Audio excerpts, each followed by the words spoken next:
记录晚安时光，我是 Hunter， 欢迎到最新期云战锤。今天呢，我们在镜头面前一起来把玩分享的玩具就是眼前的这款来自战锤 30K 荷鲁斯之乱系列里面钢铁勇士军团的这个铁环战斗机器人。这个战斗机器人呢，其实说是机器人，它更像是钢铁勇士军团基因原体佩图拉伯的贴身侍卫。相比起比如说13阿哥有他的荣耀卫队呀等等，就正常的军团都有一帮这个基因原体，都有一帮贴身保镖。那佩托拉伯这个人毕竟他有一些拧巴嘛，那不相信就是手底下人的能力，喜欢拾遗抽杀，最终呢他愿意相信自己的造物，也就是说这些冰冷的机器，于是乎就锻造出来这些铁环机器人。这些机器人的战斗能力肯定是都是非常强的，而且呢我相信他们会比一般的星际战士，或者说甚至是荣耀卫队等一些高阶的精英单位的战斗力还要更逆天一些。但问题就在于他们本身编写的程序，或者说他们的机魂可能就比较普通了。那本来我是一个云战锤玩家，对于这个角色来说的话呢，其实个人感觉还是主要是凑角色，而且比较猎奇嘛。同时呢，还有一个问题就是这款玩具呢真的是非常大只啊！我测量了一下，从脚底到这个头顶的高度呢，大概是25公分，然后再加上3公分，差不多是29公分。这个激光炮或者说这个爆弹发射器这个地方啊，高多连装的。待会我们来看一下它的细节。总的来说呢，它是比它的基因原体要大上许多的。同时呢，这边我们拿出这个一般的兵线。马克3型动力甲的钢铁勇士通信兵啊，这个身高对比下来就是高下立判了，个人觉得真的是非常夸张。那我再拿出这个孩之宝可动人偶，这个可是1比12比例的这种大块头，身高20厘米，放在一起呢也是很小只，也就是说这个东西呢算是巨大控的福音了。它的身高，单纯身高上来说，会比救赎者无畏还要高上许多。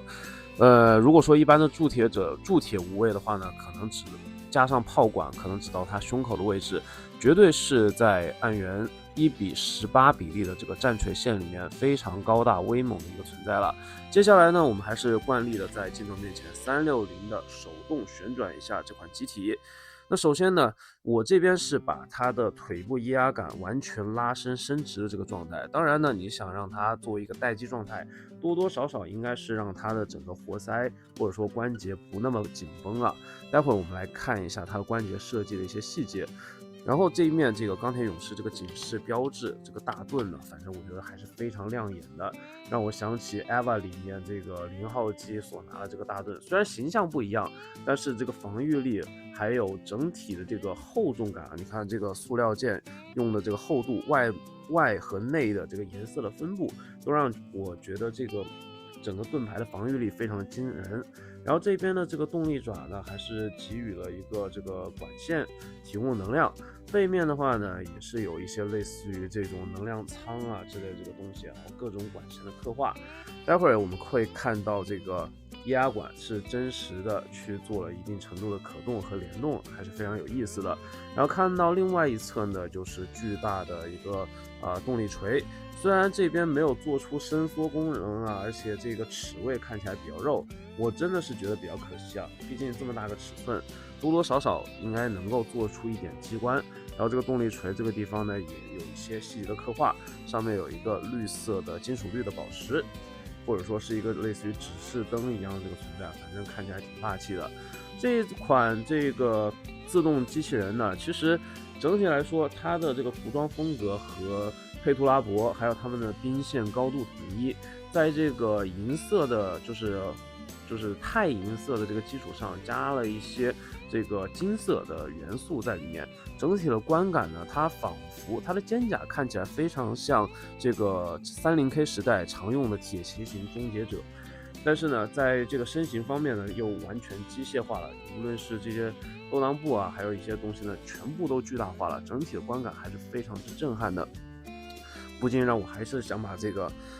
小杂兵放到一边去看一下这个大小。我觉得它一个爪子就可以把一般的马克3型动力甲星际战士给捏爆啊。整体来说的话呢，确实很大只，非常震撼。那接下来呢，我们把镜头拉近看一下这款玩具的细节表现。首先呢，这一款战斗机器人的头雕还是类似于这个钢铁勇士里面终结者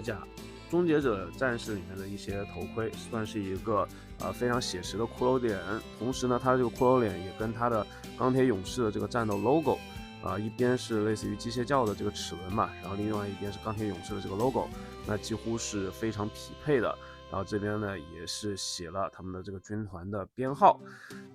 身上贯穿的这个警示线，我觉得是非常规整的。那同时也带来一个问题啊，身上的这个腿部的部分，这些旧化和阴影的这个过渡，我觉得还可以。但是上半身的，我觉得这种烟熏的涂装有一点点过于克制。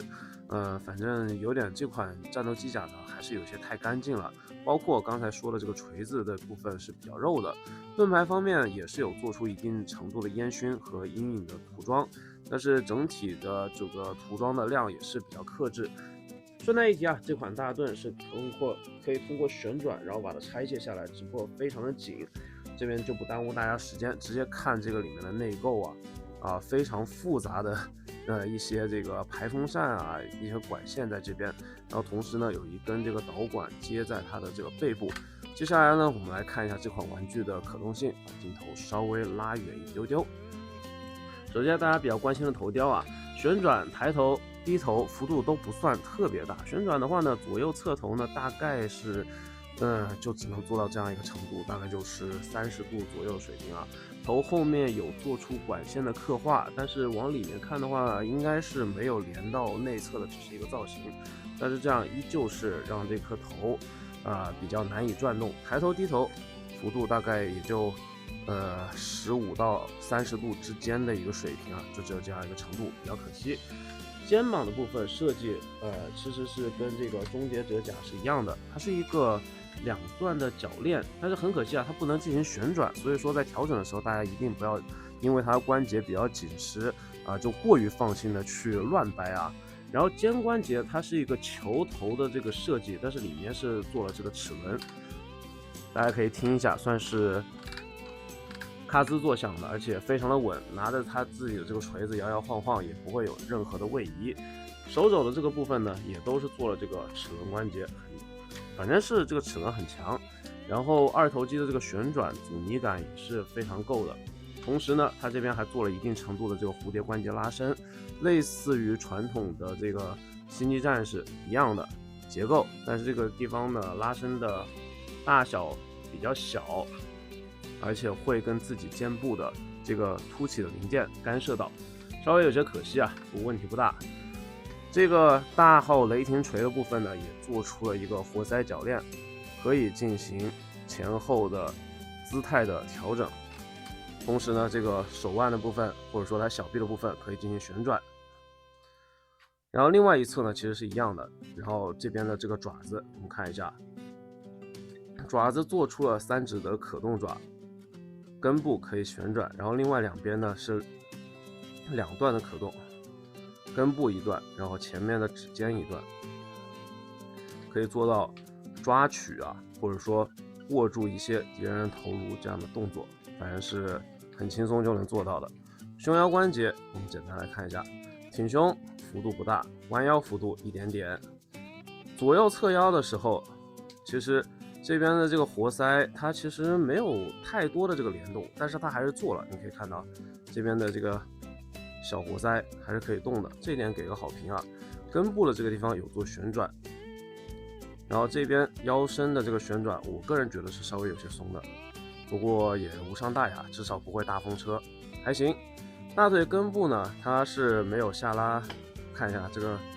看起来是可以下拉的，但是实际上是没有做下拉关节，就是一个金属的这个球关，所以说它这里你说可动性局限了嘛，但是同时呢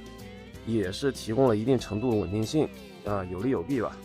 前踢后踹它都不会有任何的这个遮挡。接下来就是这款玩具的核心玩点就是这边的这个液压杆，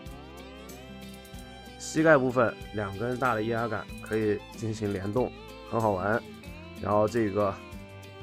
小腿部分它是个反弓足的这个设计，我觉得这是比较工业化的一个设计。反弓足的话往往会给人一种类似于弹簧一样的力量感，所以说这个设计我觉得没毛病而且很写实。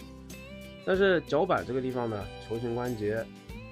左右接地该有的都有，但是如果说这边脚板的4个指头能够进行分体可动的话，我觉得能更加对得上它的这个价位。整个把玩一圈之后呢，我觉得这款庞然大物啊，说实话，至少外观上面还是非常唬人的。但你要说它目前的这个市场价格，4张的这个水平，O 不 OK 的话呢？我觉得目前它首先算是做这个素材，又是独一份的这个存在，就看你对于这个体型，对于这个角色有没有这个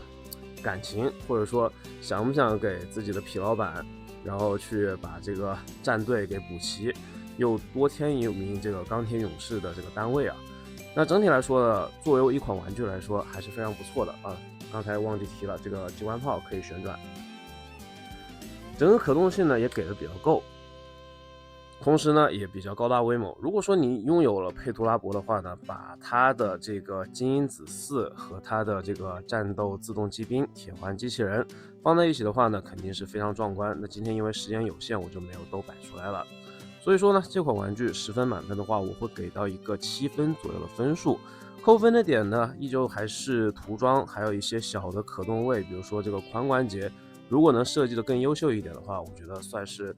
绝对值回票价的一款玩具。但很可惜啊，都是有一些美中不足的问题。那今天把玩分享就到这边，我是拖羊 Hunter，下期再见，不见不散，记得关注这个频道，拜拜。